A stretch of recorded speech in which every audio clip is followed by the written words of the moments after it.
Queridos, nós estamos com a presença do Reverendo D'Artagnan, nosso irmão, desde ontem, tem falado no nosso coração, mas não tem falado somente através da palavra de Deus, no sentido de que com as suas palavras, mas ele também tem ministrado as nossas vidas através somente dos seus cânticos e da sua música.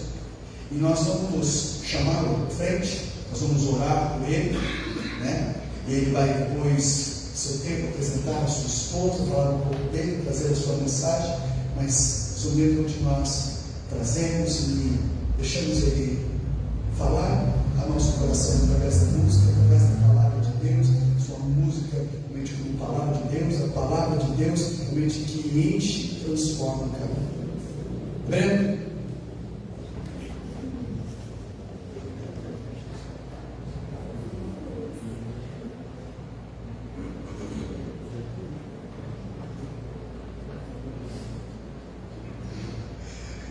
Vamos orar aqui nesse primeiro pelo reverendo, e aí nós vamos dar toda a liberdade.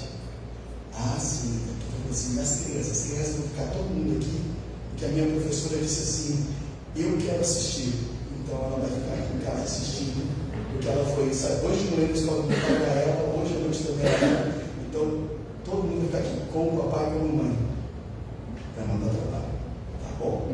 Porque ela também quer ser edificada pela palavra de Deus, então vai ficar todo mundo aqui dentro hoje, tá joia? Vamos orar, queridos. Senhor, nós somos gratos a Ti, porque o Senhor nos trouxe o nome de Deus para falar no nosso coração. Junto dele, o Senhor deu uma auxiliadora, a qual tem dia de estar ao seu lado e abençoar a sua vida, como de toda a sua família.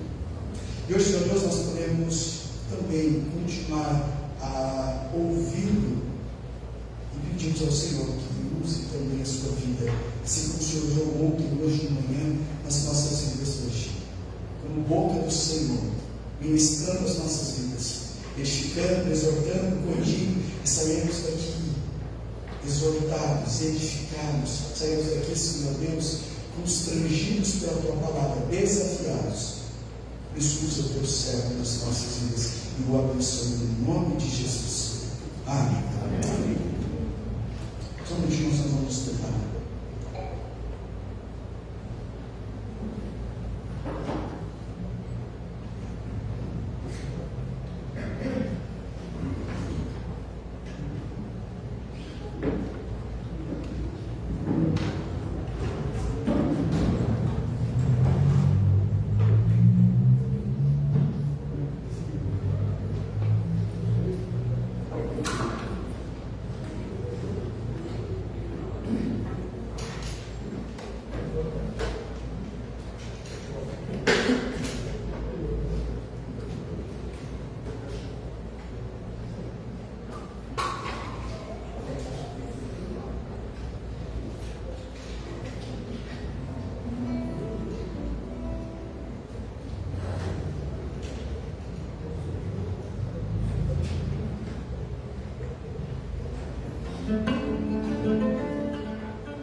Igreja, paz e graça do Senhor, amém?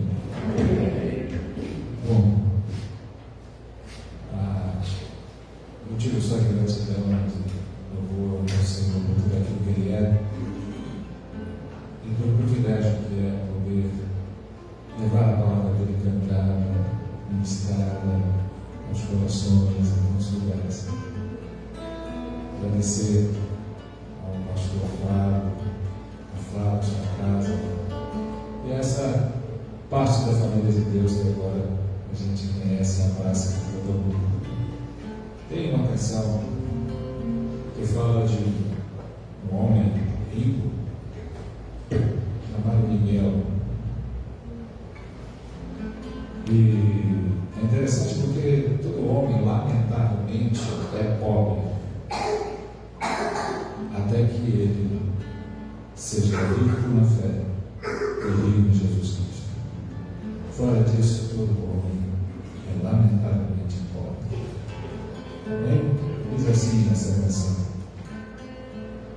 Um certo homem, o nome de Miguel, vivia em uma casinha porteira, fiel a Deus, companheiro do trabalho. Seu testemunho era firme e verdadeiro. O seu patrão, fazendeiro muito rico, com seu cavalo encontrou-se com Miguel. Miguel lhe disse: o meu patrão, tome cuidado. Sonhei que essa noite morri o homem mais rico do mar. E o fazendeiro deu meia volta, chegou no casarão e ficou preocupado. Ele sabia quem era o Miguel, o crente fiel que conhecia Deus. O fazendeiro chamou vários doutores, ficou ligado, vendo o tempo passar. E o capataz tomou conta da fazenda, e o fazendeiro tentando ignorar. Amanheceu, nada tinha acontecido, e o fazendeiro com saúde apareceu. Mas a notícia foi chegando na varanda, o tumulto era tão grande, pois o Miguel faleceu. Melhor que tudo é ter nada mais, ter tudo. Você pode não ter nada, mas ter tudo com Jesus. E o fazendeiro pensou que era rico, mas havia um mais rico, pois estava com Jesus. Melhor que tudo é ter nada mais, ter tudo. Você pode não ter nada, mas ter tudo com Jesus. E o fazendeiro pensou que era rico, mas havia um mais rico, pois estava com Jesus.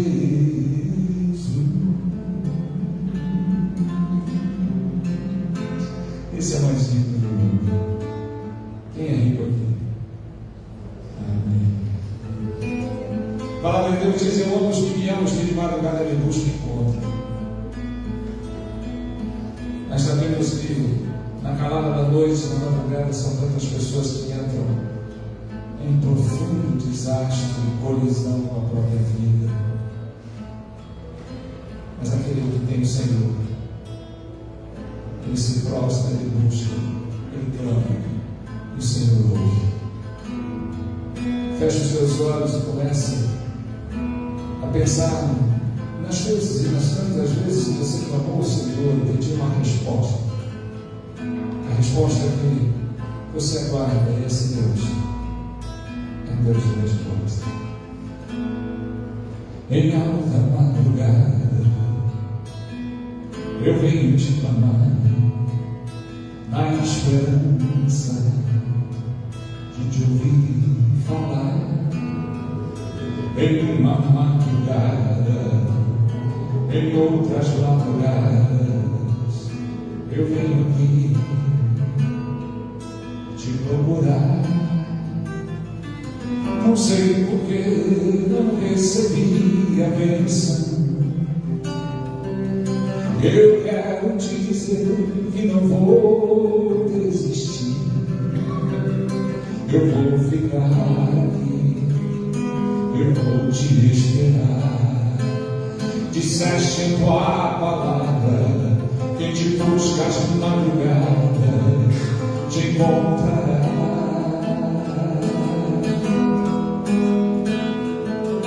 Eu vou ficar aqui, eu vou clamar a ti. A minha bênção vem e espero. Que venha a madrugada, que seja a madrugada. Eu sei que és fiel e não falhará. Eu vou ficar aqui, eu vou clamar a ti. A minha bênção vem e espero. Que venha a madrugada, que seja a madrugada. Eu sei que és fiel e não falhará.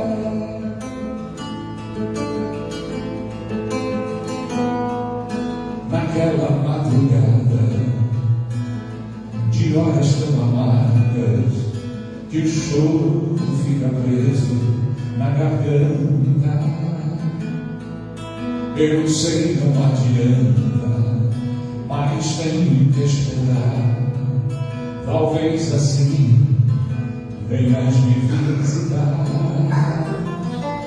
Não sei por que não recebi a bênção. Eu quero te dizer que não vou desistir. Eu vou ficar aqui, eu vou te esperar. Disseste em tua palavra, quem te busca às madrugadas te encontrará.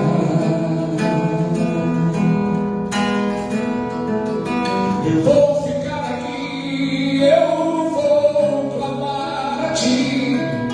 A minha bênção vem e espero. Que venha a madrugada, que seja a madrugada. Eu sei que és fiel e não falhará. Eu vou ficar aqui, eu vou clamar a ti. A minha bênção vem e espero. Que venha a madrugada, que seja a madrugada. Eu sei que és fiel e não falhará. Feche seus olhos. Comece a clamar o Senhor pela bênção que você tem tanto almejado, aquela resposta que você tem tanto aguardado. O Senhor é Deus. O Senhor ouve a súplica, o clamor daqueles que o temem, daqueles que o buscam. Clama o Senhor. Diz a palavra de Deus: para mim respondeste em coisas grandes e ocultas que não saberás. Em nome de Jesus, creio. Deus é Senhor.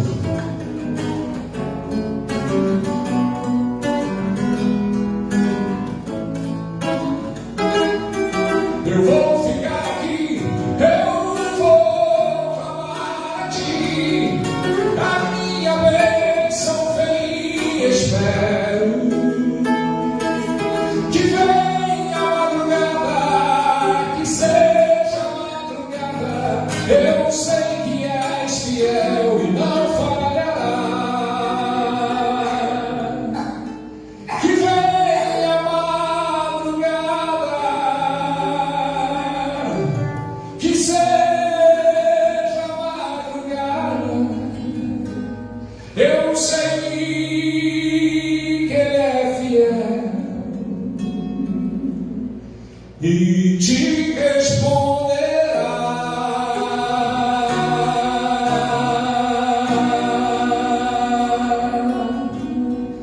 Aleluia.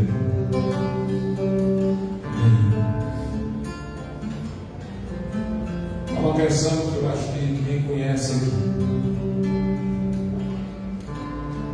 O nome dela, às vezes chamada de Grandiosas Tu, ou com Grandes Tu. Será, pastor, que alguém conhece? reza aqui. Mas tem uma versão que eu fiz, ela é um pouco misturada, vocês não reparam não. Se chegar ali numa terceira parte, em que eu misturo um pouco, mas nós podemos cantar e dizer a grandeza de Deus. Será que quando a gente vai orar, a gente para e espera um tempo para ler e perceber o quão grande é o nosso Deus? Será que nós temos parado para contemplar a grandeza do nosso Deus? Senhor meu Deus, o meu maravilhado,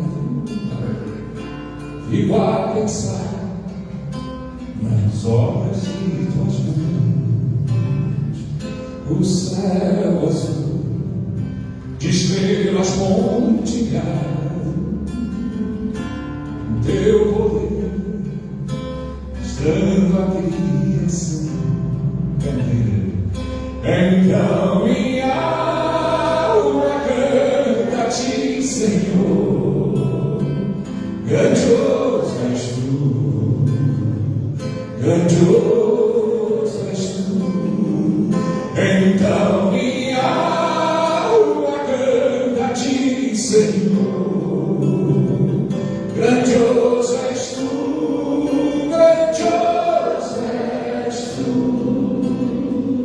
Quando atravesso bosques e florestas, ouvindo a brisa, pássaros que andam, eu vejo ali montanhas altaneiras, o teu poder e glória proclamar.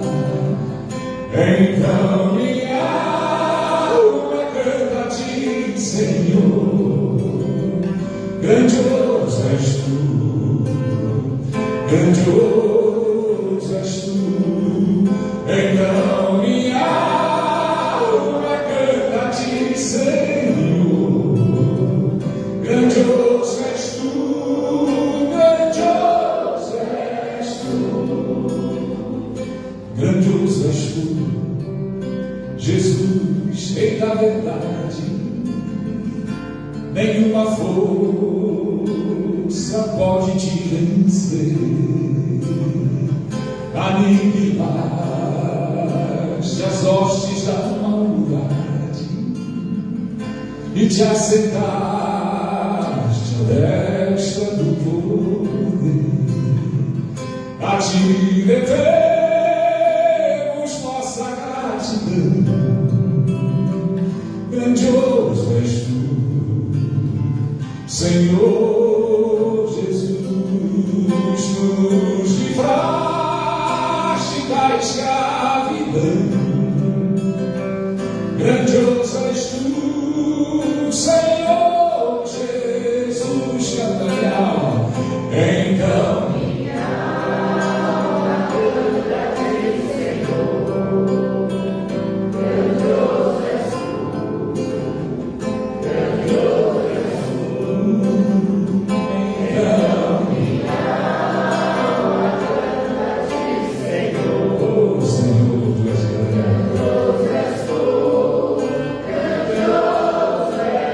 tu.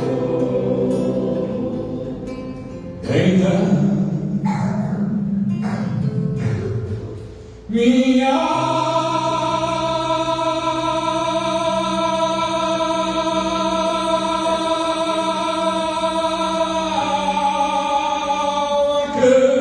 canta-te, Senhor,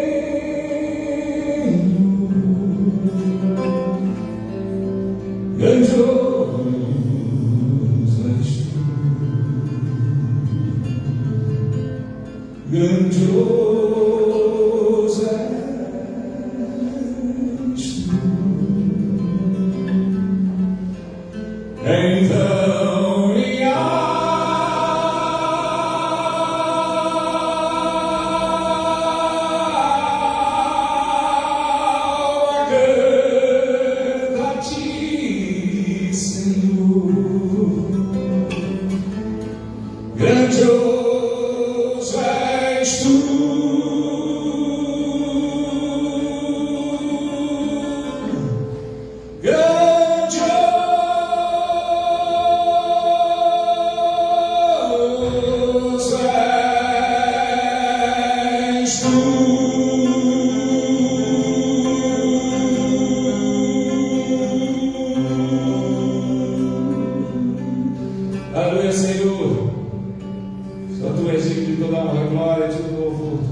Senhor, que nós possamos levar a nossa alma a Ti, em louvor e agradecimento e engrandecimento por tudo aquilo que Tu és, Senhor. Amém.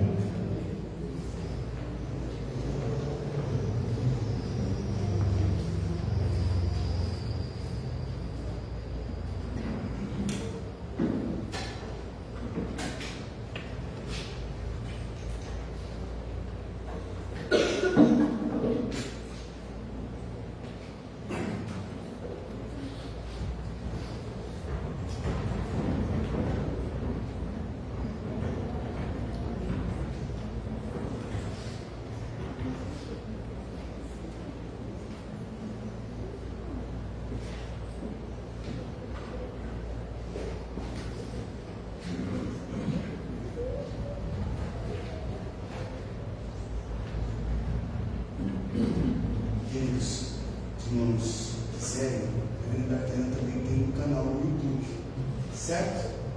Denise, qual que é mesmo? Opa! Pastor D'Artagnan, tá certo? Por quê? Porque ele não fala. E lá, irmãos, tem os cânticos, tem as músicas. Depois, se os irmãos quiserem, só pedir para a Flávia ter um link das músicas dele, todos os CDs dele. Tá? Todos, tem bastante. Eu já dei, falei para ele assim, mano, vamos fazer um negocinho legal. Ele falou assim, não. Queridos, nós somos edificados com as músicas, e agora também com a palavra do Senhor.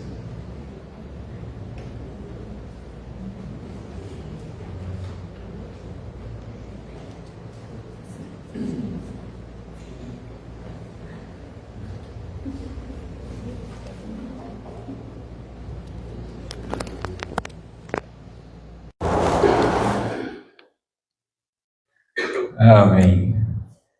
Como é bom poder louvar o Senhor, né? Desde que a gente adentra na casa do Senhor, poder louvar, poder adorar, poder soltar a nossa voz, fazer com que a nossa alma fale ao Senhor, o nosso coração fale a Deus, né? Eu queria que os irmãos abrissem a palavra de Deus no livro de Josué, capítulo 14.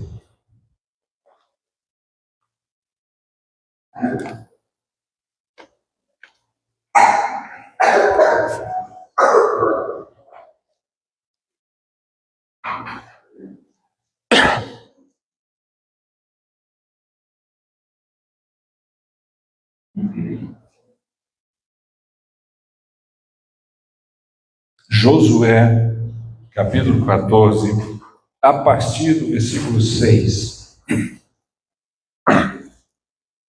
Diz assim a palavra de Deus: Chegaram os filhos de Judá a Josué em Gilgal, e Calebe, filho de Jefoné, o quenezeu, lhe disse: Tu sabes o que o Senhor falou a Moisés, homem de Deus, em Cádiz Barneia, a respeito de mim e de ti. Tinha eu 40 anos quando Moisés, servo do Senhor, me enviou de Cádiz Barneia para espiar a terra. E eu lhe relatei como sentia no coração. Mas meus irmãos, que subiram comigo, desesperaram o povo. Eu, porém, perseverei em seguir o Senhor meu Deus. Então Moisés, naquele dia, jurou, dizendo: Certamente a terra em que puseste o pé será tua e de teus filhos em herança perpetuamente, pois perseveraste em seguir o Senhor meu Deus. Eis agora, o Senhor me conservou em vida como prometeu.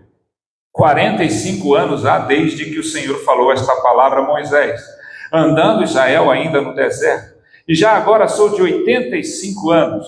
Estou forte ainda hoje como no dia em que Moisés me enviou. Qual era a minha força naquele dia? Então ainda agora para o combate, tanto para sair a ele, como para voltar. Amém? Vamos ter uma palavra de oração. Feche os teus olhos, a sua cabeça, abra o teu coração. Ó Deus, obrigado, Senhor, pela leitura da tua palavra. Obrigado, Senhor, por podermos louvar e adorar o teu nome. Mas agora, Senhor, nós podemos ouvir a tua palavra. nós podemos ter livre acesso, nós podemos nos alimentar da tua palavra. E como nós carecemos de ouvi-la e de saciarmos a nossa fome com a tua palavra, Senhor. Precisamos cada dia mais que o Senhor nos dê fome e sede da tua palavra. Precisamos cada dia mais valorizar o fato de sermos livres para ouvi-la, para falar dela, para ministrar aos outros. Fala conosco, Senhor. Fala porque nós precisamos te ouvir. Em nome de Jesus é que eu oro e agradeço. Amém, Senhor. Amém.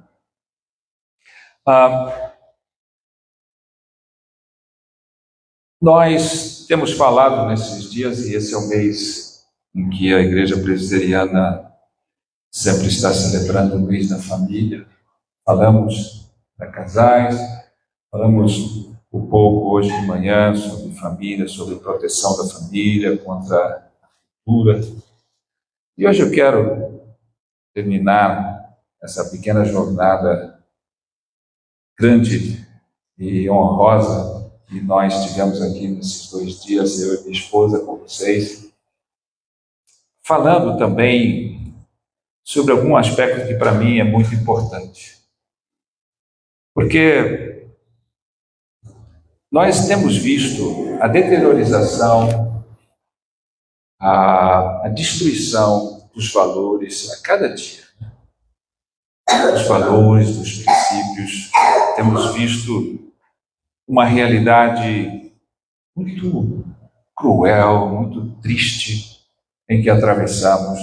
Estatisticamente, poder aceitar o fato de que de cada, provavelmente, 10 jovens que saem da igreja para as universidades, permanecem provavelmente 2 na igreja. Porque nossos adolescentes, nossos jovens estão tão suscetíveis, tão vulneráveis a essa cultura, a esse mundo. Vemos tantas pessoas dentro da igreja que professam sua fé em Cristo, estão ali anos sofrendo tantos abalos, tanta destruição interior, tanta fraqueza, tantos transtornos. Hoje os gabinetes terapêuticos, psicanalíticos estão lotados. E aí a gente para e vê todo esse processo e fica pensando, onde está tamanha fragilidade? Vemos hoje uma tecnologia avançada, uma modernidade, né?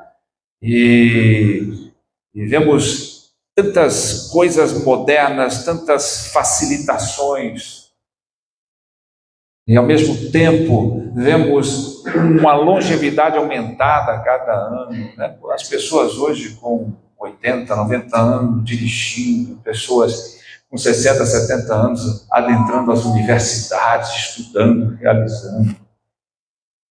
Tudo isso é de fato notado. Porém, a que custo?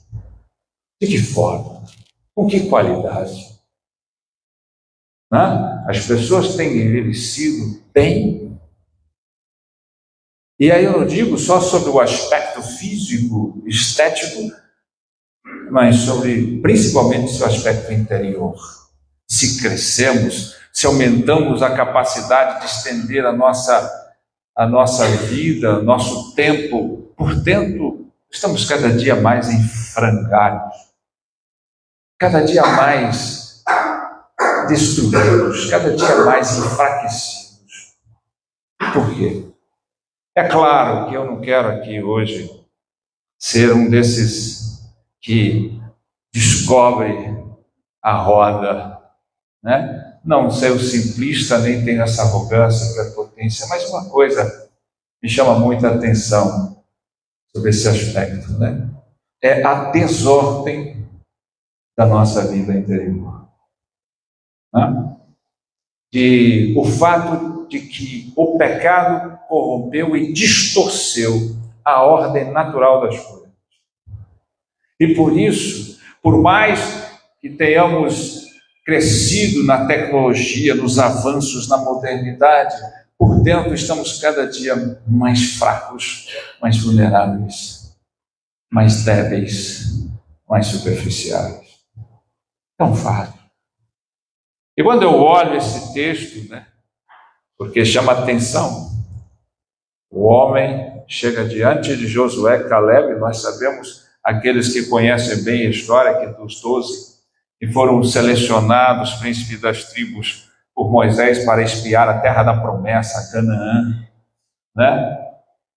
Só voltaram, dos 12 que voltaram, só Caleb e Josué deram um relatório positivo, o resto se desesperaram.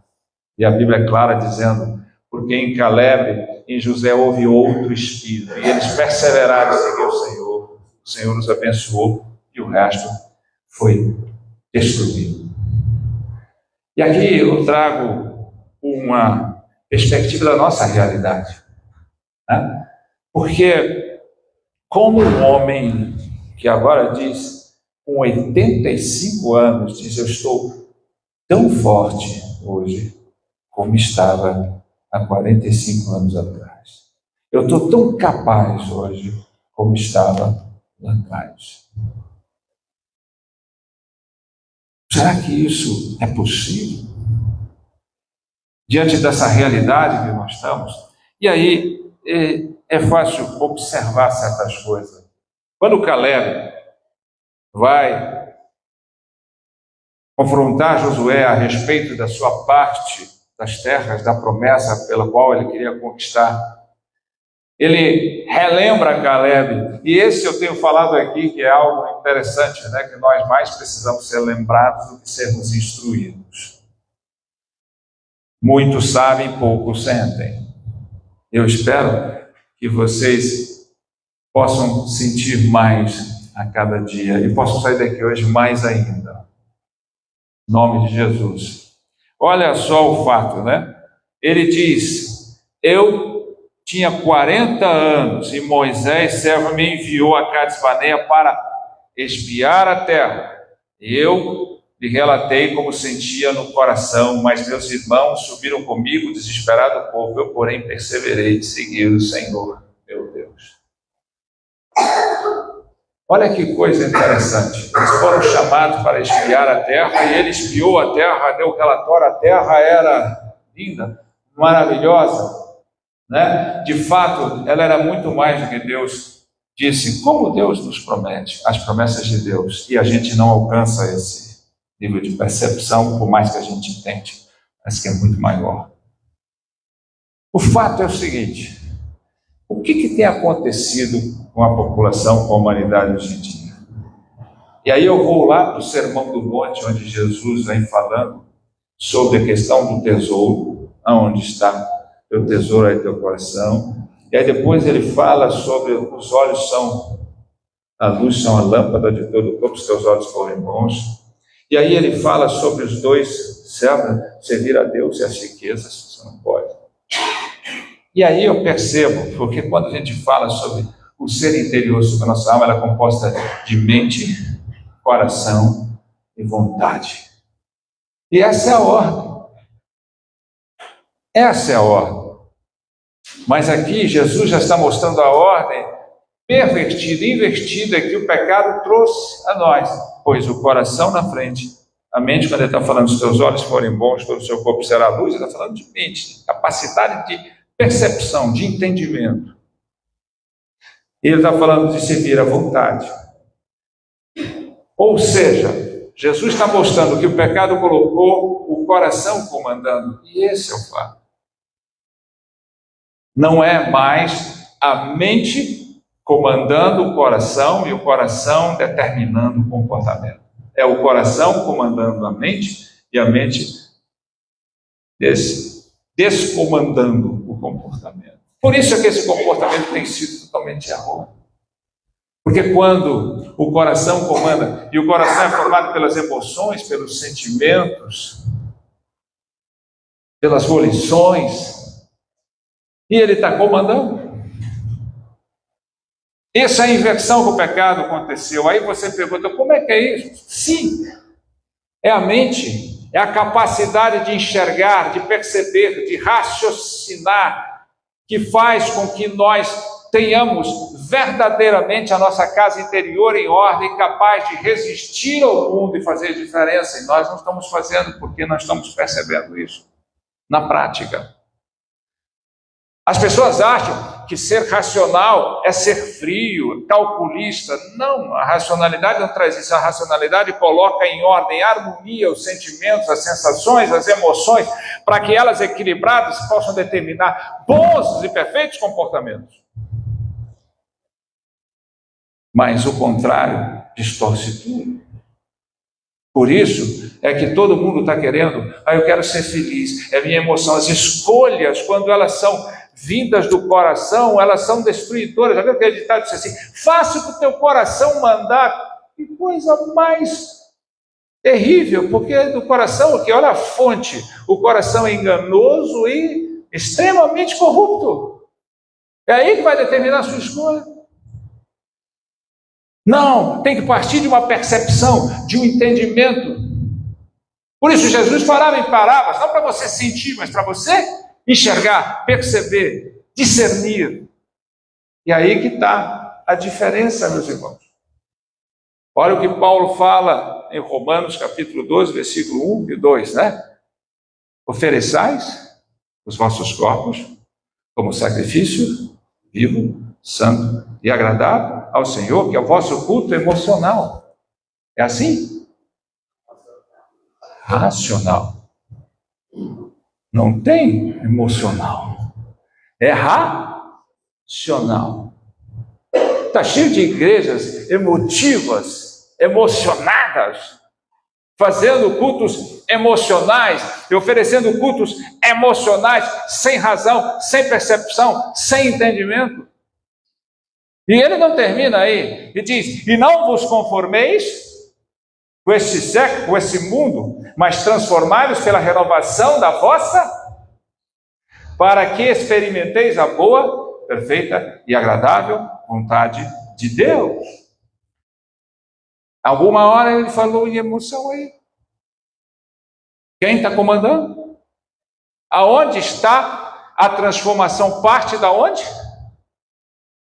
Do entendimento, da capacidade de enxergar, da capacidade de perceber, da capacidade de olhar além das montanhas. Veja, a fé vem da onde? Vem do sentir. A fé é o quê? É uma convicção. E convicção é aqui ou é aqui? A esperança é o quê? É uma certeza, vem daqui ou daqui? O amor é o quê? Um sentimento? O amor é um mandamento. E o mandamento para você obedecer é daqui ou daqui? E nós não estamos percebendo isso. E por isso estamos tão vulneráveis. E não estamos sabendo transmitir isso aos nossos filhos. Por isso eles não conseguem guardar os seus corações. Ensinamos os nossos filhos e queremos que eles se guardem, se protejam. Mas o quanto eu estou dizendo para ele, guarda o teu coração. Porque essa é a parte mais importante da oração de um pai e de uma mãe. Senhor, eu quero que o Senhor abençoe meu filho. Que ele possa ser bem-sucedido na vida em todos os anos. Mas, sobretudo, guarda o coração dele. Faz ele entender e guardar o seu coração, para que ele não seja alvo fácil deste mundo. Veja o que Caleb está dizendo. Ele foi e ele viu, né? Ele está dizendo que ele começou o quê? A espiar a terra. Depois que ele espiou, viu, entendeu, absorveu, visualizou, vislumbrou tudo que Deus deu a ele, ele olhou com a mente, com a percepção, com a certeza, com o discernimento, com o entendimento. Sim, esse Deus é Deus. Isso tudo é mais e é muito além do que Deus mesmo disse. Esse é o meu Deus. E aí, quando ele traz o relato, ele fala como sentiu. Por quê? Porque ele já absorveu, ele já entendeu, ele já enxergou, o coração dele já entrou, já ferveu, já entrou em emoção para sentir verdadeiramente. Ele não deu um relatório de sentimento, ele deu como sentiu porque ele viu primeiro, porque ele observou primeiro, porque ele pensou primeiro, porque ele discerniu primeiro. Aí ele sentiu. Os outros não. Os outros foram na emoção. É bom. Mas o emocional não pensa. Ele diz, mas tem um inimigo. Mas eles são grandes. Como é que nós vamos conquistar? Não. Na mente, Caleb disse, meu Deus, isso é bom. Ele não olha para o inimigo. Ele não olha para a dificuldade. Ele não olha para o obstáculo. Ele diz assim, isso é tudo que Deus vai nos dar. Eu tenho certeza, eu creio, porque Ele disse que vai me dar. E eu ouvi, e eu entendi, e eu percebi, e eu sinto agora. Qual foi o comportamento dele? Perseverar. Qual foi o comportamento dos outros? Desesperar. Porque é a emoção, porque é o coração falando, é o coração olhando as dificuldades, é o coração se destruindo, se diminuindo e desesperando os outros. Desespero, gente, é sofrimento sem propósito. Para quem pensa, há propósito. Caleb deu, Caleb falou. E quantos de nós não fazemos isso? Quantos de nós estamos agindo pelas emoções? Quantos de nós estamos deixando o coração controlar todas as coisas? Quantos de nós estamos esperando sentir? O amor não é um sentimento, o amor é um mandamento, e ele traz um comportamento. Quando você pega o apóstolo Paulo falando sobre o amor, a excelência do amor, no capítulo 13 de 1 Coríntios, o que ele fala? O amor é paciente, o amor não se porta conveniente, o amor não se há de ciúmes, o amor é assim, o amor é aquilo. Tudo comportamento. Tudo comportamento. Nada sentimento. O amor tem sentimento. E o amor faz o sentimento ferver. Você não dorme agora sentindo a mesma coisa, mas você tem o compromisso intacto. Né? Eu digo muito que eu e minha esposa não sentimos a mesma coisa todo dia. Eu até acho que de vez em quando ela está muito parecida com a esposa de Billy Graham. Perguntaram à esposa de Billy Graham se ela já tinha pensado em se separar do seu marido. Ela disse, nunca, mas matar ele várias vezes. É assim, eu creio que ela tem vontade de me matar algumas vezes, mas nunca nós discutimos compromisso. Esse jamais entra em discussão. Isso é amor. Casamento não é vida ideal, é amor real. Amor real. Isso parte de uma percepção, do entendimento. Por isso as escolhas estão tão erradas. Escolha para o meu sentimento. Estou esperando sentir. Esperando sentir o quê? Você precisa perceber, você precisa olhar, você precisa verificar na palavra de Deus o que diz a palavra de Deus, para que você faça as suas escolhas segundo a diretriz e a regra de direção da palavra de Deus na sua vida. Não segundo o seu sentimento. O sentimento é enganoso, ele parte de uma fonte enganosa, mas o pensamento atrelado à verdade de Deus é uma fonte legítima e impecável, que é a palavra de Deus. Veja que Caleb chega diante de Josué e diz, olha, quando Moisés falou isso, eu tinha 40 anos, já se passaram 45, ou seja, 85 anos, mas eu estou tão forte como antes, tão preparado como antes. É claro, gente, que o tempo deve ter trazido algumas ruguinhas para Caleb, deve ter dado algumas dorzinhas para Caleb, né? É claro que a Bíblia não mascara o fato de que o tempo tem, né, os seus efeitos no físico. Ou acha que ele é aquele jovem, né, bombado, disposto, tá? É claro que ele não está falando disso, ele está falando da força interior. Eu sou tão capaz de sonhar, de lutar, de conquistar, de realizar tudo que Deus me propôs ainda, como era 45 anos atrás. E você também é? Como é que você está se sentindo tão forte na fé, se sentindo tão forte nos sonhos, se sentindo tão forte nos desafios, se sentindo tão forte na esperança, quando você tinha há 40 anos atrás, há 20, há 30, há 10, ou agora você está com dor? Quais são as suas limitações?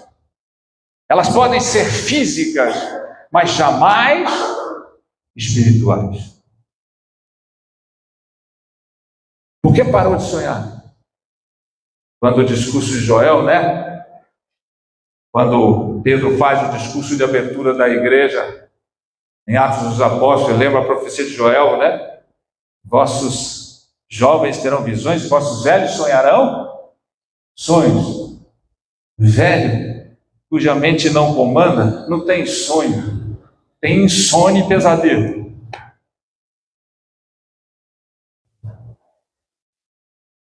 Como é que você vai estar jovem? Como é que você quer estar daqui a 10, 20, 30 anos? Aposentado, entregue, parado? Ou você quer estar tão forte quando você confessou Jesus e se entregou a Ele e teve aquela fé que Ele crê inabalável? Essa é a pergunta que não quer calar. Será que é o mundo? Ou você não está tendo aquele outro espírito que teve? Que outro espírito é esse? Senão o poder do Espírito Santo de pôr a nossa casa em ordem, mente, coração, vontade. Por que você está desanimado? Por que você está desamparado? Por que você está entregue? Sabe qual que é o adversário do amor? Nós falamos no sábado ontem, o adversário do amor é o medo. E qual que é o adversário da fé? A dúvida? Não, a inércia. Porque o justo viverá por fé, andará por fé e não ficará parado por fé. É o medo que te paralisa, não a fé. A fé te faz caminhar.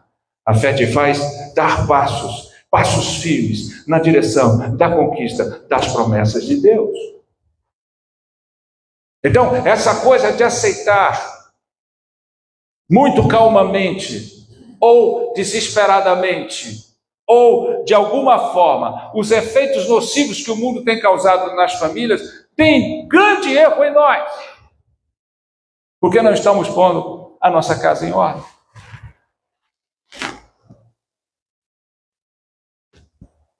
Lembra de Ezequias? O rei Ezequias, o bom rei, que até andava justozinho lá com Deus. Aí Deus chegou e disse assim, mandou o profeta Isaías dizer para ele: põe a tua casa em ordem, porque você vai morrer. Aí olha, você vê como é que quando o sentimento fala mais alto do que a mente, é o coração comandando. Desespero. Eu não quero morrer, rasga a fé, Senhor, eu sempre fiz tudo, eu não quero morrer, não pode acontecer comigo, vou adoecer. Isaías estava lá no pátio quando Deus mandou, volta lá e diga para ele, eu estou dando mais 15 anos de vida para ele. O que ele fez com esses 15 anos?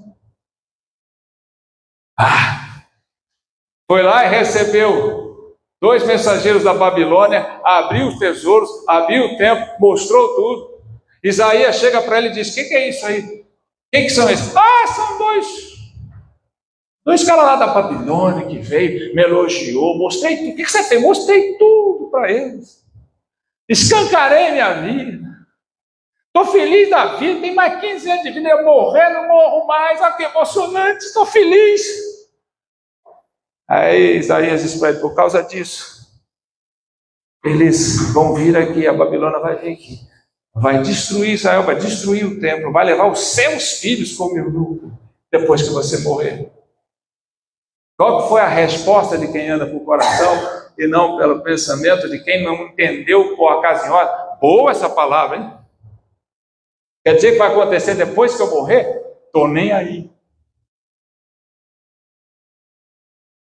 Imagina se ele pensasse, verdadeiramente agisse com a mente quando Deus deu a oportunidade. Olha que oportunidade. Você vai adoecer, você vai morrer, mas eu estou te dando a oportunidade de, antes que aconteça, você põe a sua casa em ordem. Aí ele, pelo coração, só quis não morrer, sobreviver. E o que aconteceu? Destruiu toda a família, toda a vida, todo o tempo. E olha a destruição. E nós? Isso é o que acontece quando o coração comanda. Mesmo você fazendo uma coisa bobinha, você só se desespera e só pensa em você. Você não consegue enxergar além da sua cerca. Você não consegue enxergar além do seu mundinho. E você não consegue perceber as dádivas de Deus.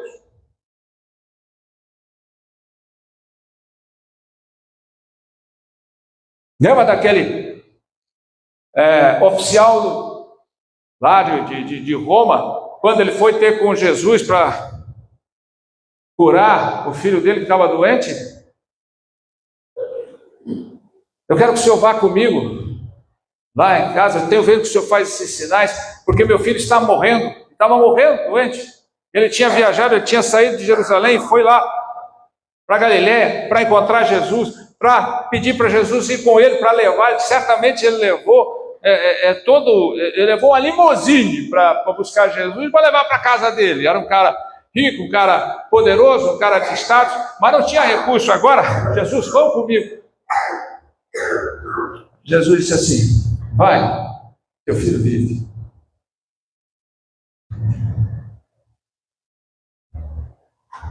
Vai, teu filho vive. Ele queria levar Jesus, ele deve ter ido assim, pô, né? O que eu faço? Ele não quer ir, não quis ir. Quando ele está chegando em casa, depois, no outro dia, vem os empregados.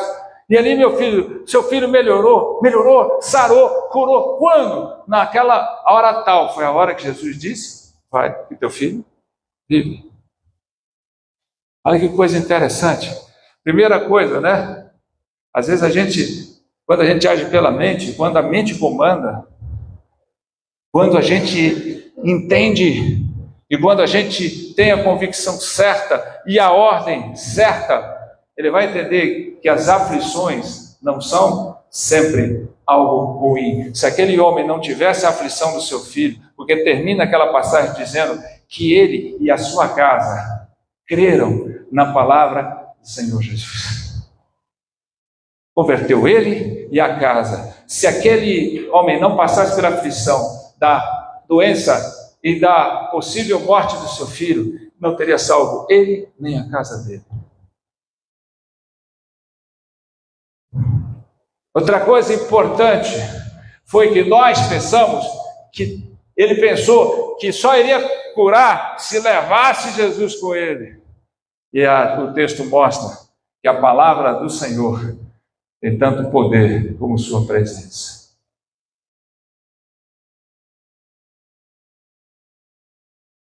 Como é que está a sua vida? Está em ordem? É por isso que nós estamos sendo tão sensíveis, tão vulneráveis, tão suscetíveis às coisas que estão acontecendo no mundo, nossos jovens. Por quê? Nós não estamos tendo a nossa casa em ordem, não estamos ensinando os nossos filhos a colocar a casa dele em ordem. Mente comandando, coração harmoniosamente recebendo e determinando comportamento. Para de agir pelo coração, para de deixar o coração comandar. Casamentos estão em frangalhos porque estão sendo comandados não pela razão do compromisso, da capacidade de mudança, de servir, e de viver para a glória de Deus, mas pelo sentimento. Não sinto mais nada. Vou separar, pastor, porque não estou sentindo mais nada.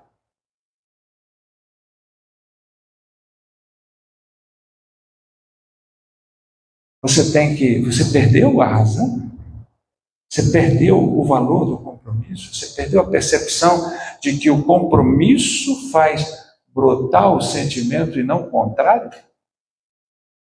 Não é o sentimento que determina o compromisso, mas o compromisso é que determina o sentimento. Deus pode mudar tudo. Você está forte ou fraco? Você é capaz de sonhar ainda? Você é capaz de desafiar ainda? Lembra daquela passagem que eu falei ontem à noite para aqueles que estavam aqui? Sem motivação, não há sonho. Sem sonho, não há desafio. Sem desafio, não há luta. Sem luta, não há vitória. Sem vitória, não há conquista. Sem conquista, não há progresso. Sem progresso, não há realização. Sem realização, não há admiração. Olha a sequência. Então, eu não estou aqui descobrindo o segredo da roda. Eu não estou aqui querendo ser arrogante, prepotente, dizer, descobri, estou dizendo, não, isso para mim é claro daquilo que eu aprendo. Para mim é um fator claro. Nós, ao não percebermos a ordem das coisas, estamos deixando que o coração comande e não a mente. Primeiro você ouve, primeiro você pensa, você é tocado na mente, depois é tocado no coração, leva para o sentimento, esse sentimento equalizado de acordo com a razão, a percepção, e depois determina comportamentos. Jesus diz, aquele que me ama, aquele que obedece aos meus mandamentos, esse é o que me ama. Então ele está dizendo, por quê? Pensa, obedece, aí você está evidenciando o amor a Deus, não o seu sentimento. Não adianta ficar dizendo, eu te amo, Jesus. Eu te amo, Jesus. Muitas vezes, o próprio Jesus disse que um pai chegou para o filho, vai lá trabalhar na vinda, e ele disse, eu vou, e não foi. O outro diz, eu não vou, mas acabou indo. Qual foi justificado? Será que aquele que foi porque, agora estou sentindo prazer em ir? Não. Foi porque ele pensou, eu vou. Por que os nossos jovens não estão perseverando? Por que nós, muitas vezes, não estamos perseverando em seguir a Jesus? Porque o coração está mandando. E o coração é facinho de frustrar, decepcionar, a mente fica fraca. E mente fraca determina comportamento distorcido. As mentes estão fracas. Não estão determinadas, perseverantes. São capazes de... Lembra de Pedro, quando está lá no barco, Jesus vem andando por sobre as águas. Aí, fica aquele tumulto, é um fantasma. É um fantasma, o que é aquilo? E aí Jesus disse, não tema, sou eu. Aí Pedrão era o mais impetuoso, sanguíneo, disse assim, se és tu, Senhor, diga que eu vá até o Senhor e eu irei por sobre essa água. Os outros ficaram só olhando, o que vai acontecer? Mas o Pedrão foi, imagina ele aqui, água aqui, ele... Primeiro passo, segundo passo, terceiro passo. Ele estava andando por sobre as águas. De repente, por quê? Parou o poder de Deus? Parou o mover de Deus? Por acaso ele não tinha fé e coragem? Teve, porque tinha fé, porque ele disse, se o Senhor disser, eu vou. Isso não é fé? Ele tinha coragem, porque os outros ficaram só olhando, ele foi. O que faltou para ele? A perseverança. Quando você está tão próximo de Deus, você tira os olhos de Jesus, aí você vai ouvir o barulho das ondas, das circunstâncias, das tribulações, e você vai afundar. Mas aquele que persevera, ele não tira os olhos de Jesus. Por isso que incredulidade não é somente ausência de fé, mas é ausência de um olhar atento e determinado no autor e consumador da fé, que é Jesus Cristo. Não estou, às vezes, falando nada novo, mas a Bíblia, quando eu volto a falar sobre Romanos 12:2, o apóstolo Paulo não falou que a transformação vem pela inovação da nossa mente, mas vem pela renovação. É algo que vai renovando, que você vai trazendo de novo, lembrando, colocando na sua mente, na sua memória, e vai se transformando. Não é uma questão sentimental, é uma questão de determinação, de decisão. Os maiores problemas e vulnerabilidade nossa é porque nós estamos deixando o coração comandar as nossas vidas. E hoje, a minha oração é para que você tenha o espírito de Caleb e Josué. Que você seja como um Caleb e Josué. Que você possa ter esse espírito que coloca a sua casa em ordem, faz com que a sua certeza, a sua convicção, a sua percepção, a sua capacidade de enxergar determine e oriente e presidie o seu coração, suas emoções, suas sensações. E essas sensações e essas emoções determinam um novo comportamento de alguém que é firme, de alguém que não é vulnerável, de alguém que resiste sempre. Pois eu volto a falar, já que eu estou falando de perseverança para terminar. Eu aprendi algo que para mim foi muito instrutivo, né? Que não sei a veracidade disso, faz muitos anos, mas aquilo me marcou. Independente de tudo, me marcou. Eles que tinham uma planta na Grécia, e ela tem uma peculiaridade, ela é plantada, cresce até atingir o mais profundo da raiz, aí depois que ela começa a crescer para fora, e esse crescimento externo é quase perceptível a olho nu, de tanto que é rápido e visível. E aí tira a palavra perseverança. A palavra perseverança é ter raiz profunda em si mesmo para depois fazer sombra para os outros. Quem não tem casa em ordem, não tem raiz profunda. Quem não tem raiz profunda vive na superficialidade, e a superficialidade te leva à vulnerabilidade. Tem muita gente querendo fazer sombra para os outros, sem ter raiz profunda em si mesmo. Seja como eles, persevera. Porque Deus falou, porque os outros 10 que desesperaram o povo foram todos destruídos e morreram no deserto. Mas Caleb e Josué, porque deles teve outro espírito, e perseveraram, seguiu o Senhor. Ele conquistou as promessas do Senhor. Amém?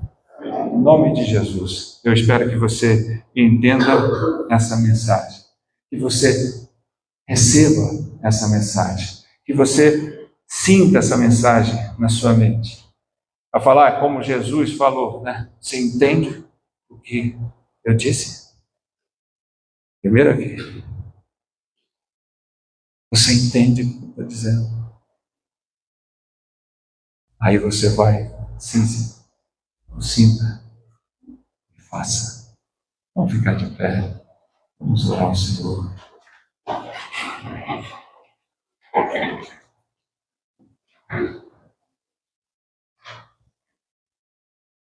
Às vezes a gente fica esperando tantas coisas inovadoras e as coisas simples estão diante dos nossos olhos. Uma questão apenas de hora. Ora, mente, coração, vontade. Quem está comandando a sua vida? Só para que vocês saibam, as pessoas mais velhas, mesmo você estando em pé, eu estou terminando. O pastor me deu um pouquinho de acréscimo, que eu estou passando da hora. Não passei até agora, eu passei hoje.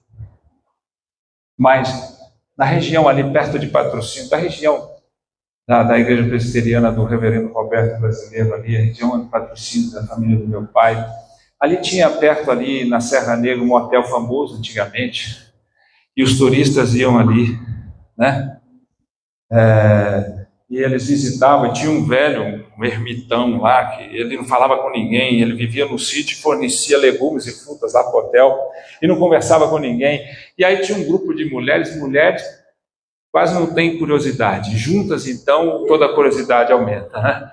E elas ficaram olhando, quanto será que tem de ano aquele homem? Aí não conseguiram se conter e foram lá perguntar para ele, né? E ele lá sentado. E elas chegaram de mansinho.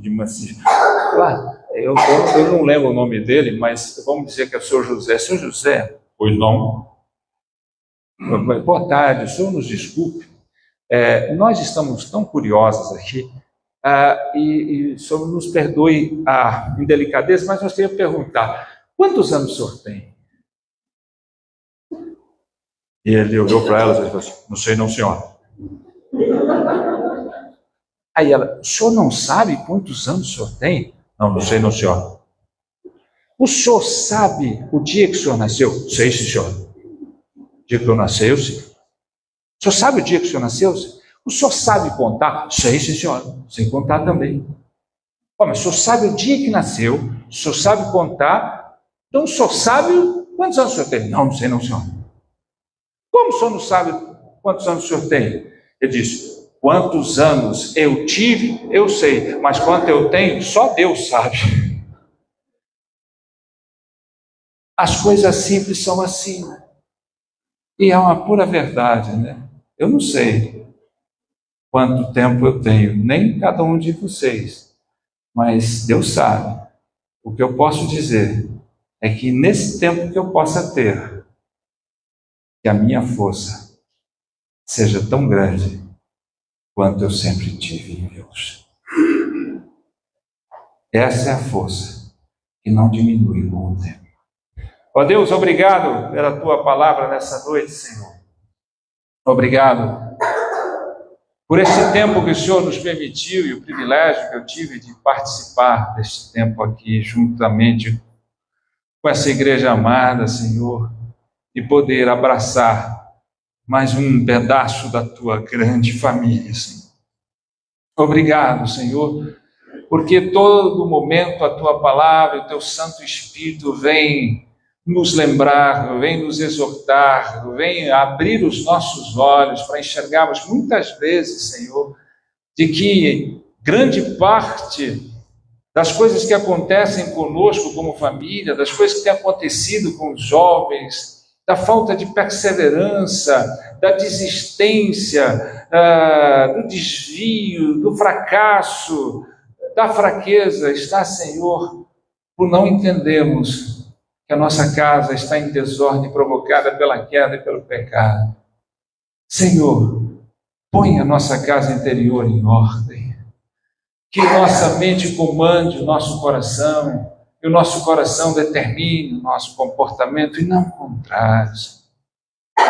Somos seres racionais com emoção equilibrada, não seres emocionais com mente fraca.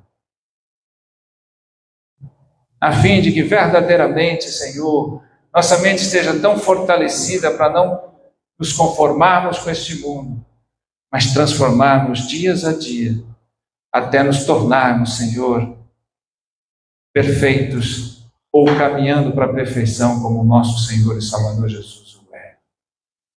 Te louvo por essa igreja e por cada vida aqui, Senhor. Na minha limitação, a palavra foi expressada, mas no ilimitado do Teu poder, essa palavra possa transformar vidas. Em nome de Jesus. Amém. Amém. Deus abençoe. Obrigado.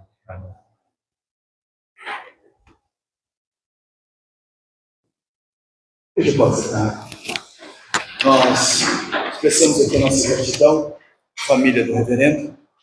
Gratidão por passar esse tempo, esses dias conosco. Agradecer a ele, né, toda essa paciência e também falar ao nosso coração. agradecer também a sua esposa, Denise, né? E, queridos, só nos aguarde, que nós chegamos até o final, né? Lá na frente, e aí você vai ter a oportunidade de cumprimentar o reverendo, né? Porque amanhã ele vai estar voltando ao seu lar, voltando à sua casa, e a nossa oração, reverendo, é que, debaixo da graça, da proteção do Senhor, você volte e seja uma bênção na sua cidade, a sua família, a sua igreja. E claro, queridos, lembrando que no segundo semestre, no mês de setembro, estará aqui conosco de volta. Então, se você veio só no domingo à noite e gostou, perdeu ontem e hoje de manhã, prepare-se para setembro, vem, esteja conosco, que foi uma bênção todos esses dias. Deus falou profundamente ao nosso coração através do reverendo. Tá joia? Deus abençoe, queridos, uma boa noite a cada um de vocês.